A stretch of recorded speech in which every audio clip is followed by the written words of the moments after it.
আজকে আমি আমার ঠাকুরকে সেবা দেব।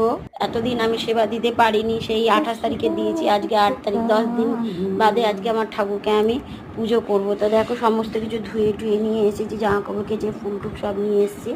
দেখো ঠাকুরকে সুন্দর করে গুছিয়ে পুজো দিয়ে দিয়েছি। এদিকে দেখো ছেলে অফিস থেকে ধূপকাঠি নিয়ে এসছে। আগের মাসে দেখো এই যে ধূপকাঠিগুলো এখনো আছে, প্রতি মাসে ছেলেই সংসার সমস্ত কাজ করার পরে ঠাকুরকে পুজো দিলাম। পুজো দিয়ে এবার নিজে খেতে এসেছি দুপুরের খাবার। দুপুরে ছিল ডাল, ভাত, পমফ্রেট মাছের ঝাল, পটল ভাজা, শসা আর লেবু। এই ছিল দুপুরের খাবার আজকে। খেয়ে উঠতে না উঠতে বাবা চলে এসছে, এক গ্লাস গুলো দিই, তারপরে আমি ড্রেস পরে যাবো ডাক্তারখানা মেয়েকে নিয়ে। এই কোয়াশ দুটো মেয়েকে দেবো, মেয়ে আজকে বাড়ি চলে যাবে ডাক্তার দেখি। মেয়েকে নিয়ে চলে গেছিলাম ডাক্তারখানার থেকে ফেরার পথে আমাদের এখানে যে মিউনিসিপ্যালিটি আছে সেখানে জগন্নাথ প্রভু পুজো হয়, আর মেলাও বসেছে ছোট্ট সেই পুজো